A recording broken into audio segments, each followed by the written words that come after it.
Hello ကျွန်တော်မိတ်ဆွေများအားလုံးပဲမင်္ဂလာပါဒုတိယ KH channel ကျွန်တော်မိတ်ဆွေများအားလုံးကိုပြန်လည်ကြိုဆိုပါရစေ။ကဲဆိုတော့ကျွန်တော်မိတ်ဆွေများဒီတစ်ပတ်တော့လည်းကျွန်တော်ညံမိသလောက်အကောင်းဆုံးအကောင်းကြိုးစားပြင်ဆင်ထားပါတယ်နော်။ကဲဒီတော့မိတ်ဆွေကျွန်တော်ပြီးခဲ့တဲ့တော့ကြာနေရ9ဘူးပေါ့9ဘူးဆိုတော့မိတ်ဆွေ3ည break 9နောက် break ဖြစ်ပါတယ်3ည break 9နောက် break ဖြစ်တဲ့ကျွန်တော်မိတ်ဆွေတို့6825ဆိုတဲ့ key တွေအားကောင်းပါတယ်6825ဆိုတဲ့ key တွေကမိတ်ဆွေတို့ခွေးပြလိုက်တာကကျွန်တော်3500လောက်ရှိပြီးတော့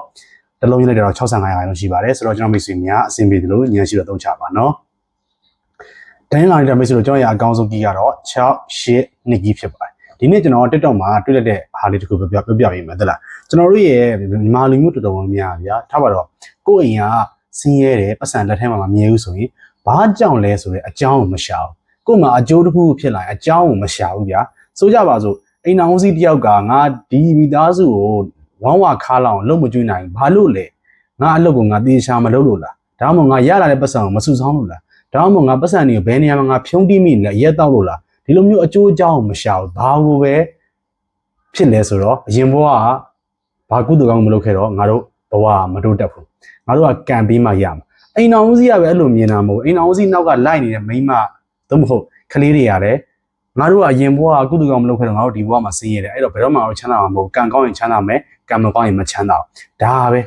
ဆိုလိုတာအကျိုးကိုမရှာဘူးအကျိုးရှိလာပြီဆိုအကြောင်းကိုမရှာဘူးအမှန်ကျွန်တော်တို့အကုန်လုံးကအကြောင်းကိုလေးကိုကျွန်တော်တို့ရှာနိုင်ပြီးတော့အဲ့ဒီအပြစ်တွေ့ပြီဆိုအဲ့အပြစ်တွေကိုကျွန်တော်တို့ပြင်နိုင်မယ်ဆိုရင်ဒီထက်ပိုကောင်းတဲ့နေရာတွေဒီထက်ပိုကောင်းတဲ့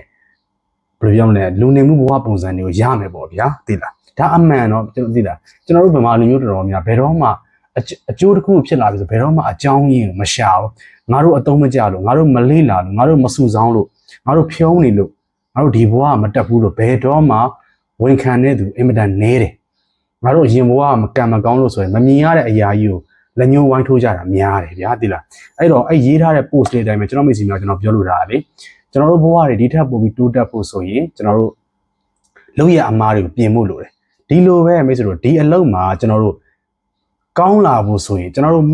လုံနေတဲ့အရာတွေမှာမှားနေရဆိုရင်အဲ့အမှားနေတဲ့အရာတွေကိုလွတ်ချဖို့လိုပါတယ်ဒါလေးပြောချင်ပါတယ်နော်ဆိုတော့ဖွင့်နေကြတဲ့ဗျာဟောင်းကြီးတိုင်းပဲတင်းလာနေမနက်ကနေစပြီးတောက်ကြနေညနေဒီကိုကဘယ်လန်းရှောက်မှာလဲဘာလုပ်မှာလဲဘသူပြောတဲ့အတိုင်းဘယ်လန်းကိုသွားမှာလဲဆိုတာတခါတည်းစဉ်းစားပြီးတော့ယုံကြည်ရတလန်းနဲ့ရှောက်ပါနော်ပုံမှန်လေးသွားပါမယ်ဆိုတော့တင်းလာနေပြင်းလာနေမလုပ်ဘဲနဲ့တင်းလာနေမနက်ကနေစပြီးတောက်ကြနေညနေဒီငါဘလောက်ဖိုးသွားမယ်ဘလိုမျိုးသွားမယ်ဘလိုပုံစံလေးသွားမယ်ဆိုတာလေးတတ်မှတ်ပြီးတောက်ကြနေညနေဒီပုံမှန်လေးသွားပါစောစောမိစောစောနားတာအကောင်းဆုံးပါပဲကျွန်တော်ပြောလို့ပါတယ်ခင်ဗျာဒါကျွန်တော်ဖွင့်နေကြတဲ့ဗျာဟောင်းကြီးဖြစ်ပါတယ်နော်ကဲတော့မိတ်ဆွေတို့